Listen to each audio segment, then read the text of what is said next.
Hey y'all, it's Betsy with Happily Ever After, etc. and welcome back to another garden video. So today I am working on the area around my arbor. You have been watching for a minute, you know this is the arbor that my mom gave me last year for my birthday, and it took us quite a while to get it put up because she is right at the top of my hill with my path that I'm still working on. I took up all the gravel and had to put down landscape fabric because the weeds here under this tree are atrocious, and I'm still putting the gravel back. I meant to do it this winter and didn't happen. So that is on the to-do list, but in the meantime I'm going to be cleaning up a little bit. Some of these things just need to go away, like the little girl statue that I got from an estate sale. And I'm going to be planting the 2 containers on either side of this arbor. I did plan to plant them with mums in the fall. You can see the mums are placed in here. They have drip run to them. I just left them in their pots. I ran out of potting soil. I went and got potting soil. It's right here in the bags. And it sat like this all winter because I just kind of ran out of steam at the end of the year last year, and that is okay. So today we're going to be moving the mums. I will be placing them, I think, somewhere in the garden in their pots so that I can maybe pot them in the arbor next fall for real. I don't know what that is. Is that a fly that keeps landing on me? Either way, the mums are going to go, and I'm going to be planting 3 things in here. So I have a beautiful Lobelia, which is pink. This is a Utopia pink. And I love this flower. She typically does great for us until about mid-summer in July. So I'm hoping that here we get quite a bit of good afternoon shade up here at the top of this hill. I'm hoping with some afternoon shade she will live through the season and just keep going. But if she doesn't, we're still putting her right at the entrance to the garden where we can enjoy her every day. And if she doesn't make it through the heat of the summer, we will replace her. But she's beautiful. On the other hand, I have 2 proven winners, Supertunia Tiara. These are petunias. They are new this year. I cut them back really hard because these were gifted to me because they looked kind of funky. And you can see she is already pushing blooms. Supertunias just keep going. Even if they look funny, cut them back. They will be fine. And these can get quite big. Not as big as the Vista, like with the bubble gums. But I think between the Lobelia and the petunias, we will have more than enough to fill out these 2 containers. Even though the petunias won't look like much today. But the star of the show is this clematis vine that I picked up. This is the Josephine Clematis. You guys, I am so excited. You can see she is already putting out buds. We will already start to have blooms. She is supposed to grow up to 8 feet tall. And if you were planting them in a row, you would plant her 24 to 36 inches apart. So my plan is to get another one for the other side, and I'm going to plant one on either side of the arbor, and hopefully they will grow up and over. These are a full, fluffy, gorgeous bloom, and if they like their spot, you can get quite a few blooms. Now, typically she is one that can handle full hot scorching sun. Even in Alabama, clematis typically love heat. So I am a little concerned about this shadier side of the arbor. But this baby gets sun all the way up till 2 or 3 in the afternoon, and then afternoon shade. She does typically get full sun in the morning and a little bit of dappled sun on this side. So we're going to start with one on the sunny side. And like I said, I think maybe, I don't know, in the next week or 2 we'll get one for this side. But I also have a Lobelia for this little pot. You can see my dwarf Alberta spruce has kicked the bucket We're not replacing her today, later. But my David Austin Rose, that is the Emily Bronte, she is coming back. And my Rose Standards are coming back. So the garden is picking up. Either way, I'm just excited to finally be planting the Arbor.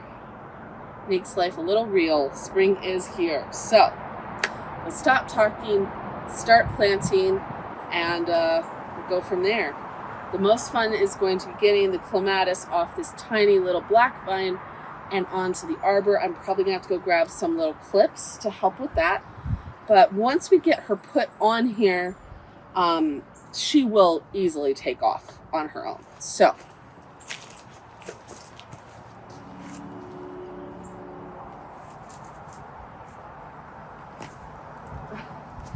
poor mom was starting to root in through the pot. Starts by taking these away. Oh yeah, she's rooted on this side too. Well, they're very happy mums.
Alright, y'all, so we do have a bit of the vine here and here that's not attached to the trellis, but mostly up here where these ties are needs to come undone, and then it all needs redirected onto the new trellis. And you're going to try to do this as carefully as possible. It looks like they just used bread or twist ties, and we may reuse these, we may not. I did go grab some of my little clips that I use for my climbing roses. I'm not sure if those will be too big. And once we get this guy attached here, she will climb on her own, but we have to get her attached to begin with. So start carefully, say a little prayer that we do not damage anything, especially the buds.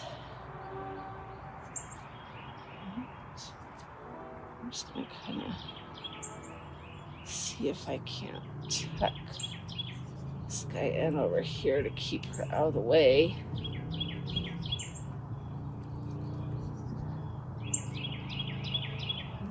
It's looking good.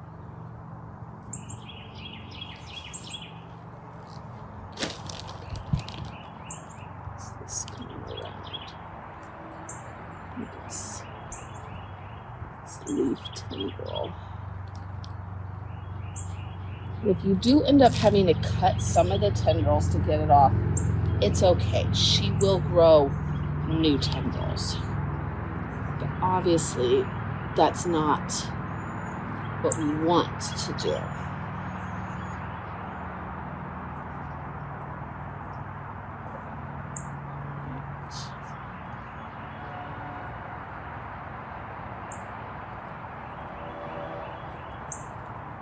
Follow the vine down, wrapping her in where she started to wrap.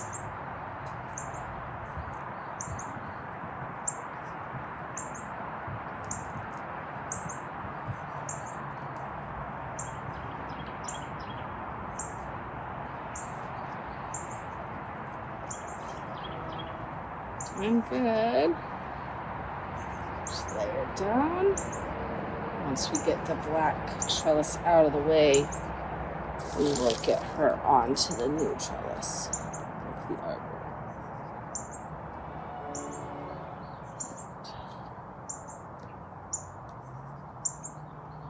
So this one has wrapped itself around the other vine, which of course they do. They don't know the difference.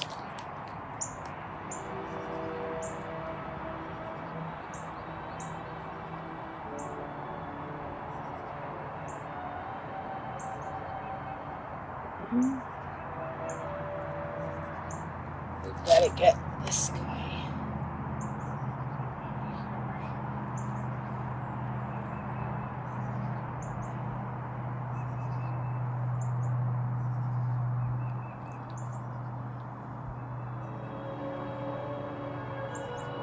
There we go. She is free. All right. Now we'll see about reattaching.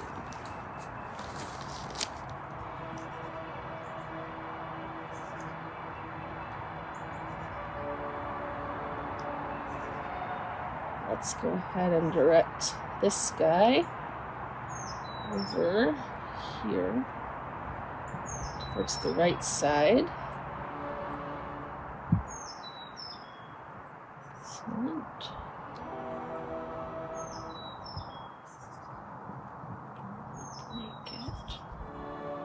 Just want to guide it back here. Perfect. We do have a new bud coming down here.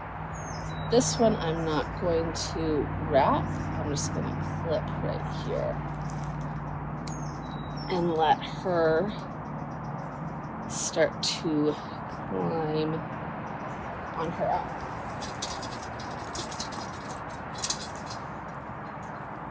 These little tendrils will grab onto anything. Vines, trellises, other plants. So as long as you guide them to a trellising spot, they should really take off on their own.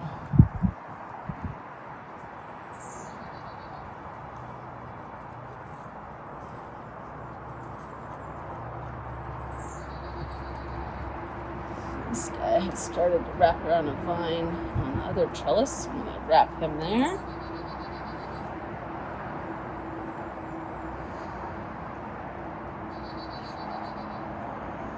Let's grab this one up.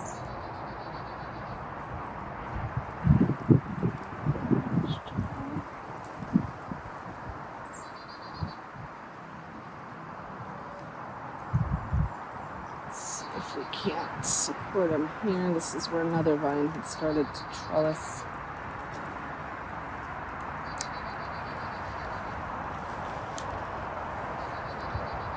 One more little vine, one more little bud. I think I'm just going to stick him here. Back through.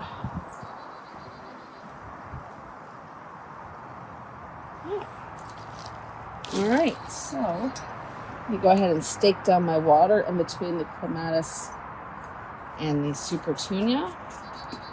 Now, the Lobelia being on the other side and not being a super heat tolerant plant, I may need to divert this with a second splitter over to give him water right at his roots. It's still pretty early in the year, but we'll see. Say a little prayer for this guy. If he does well. Because I would really, really like you to do well, please. All right, y'all. This is about as good as it's going to get today. Everything's planted. Everything's picked up except for the mulch I still have to spread. The rocks that have to be gone through. And these three cement slabs that I bought for something last fall and don't remember what. Hopefully Mom knows. But as you saw, the Josephine Clematis looks fabulous. I cannot wait for these buds to open and turn into blooms. The Lobelia looks amazing. The Supertunia is getting buds. She'll be good. I cannot wait for this one to open. Maybe tomorrow. Then I can show you what she looks like. You can see we do have our drip there. So, well, it's still not even close to done, and I will be much happier with the rocks and the mulch finished. She's planted, which means she can start growing, and we have time to finish everything else. It is still so early in March. So, thank you for hanging out with me today, and I will see you in the next video. Bye.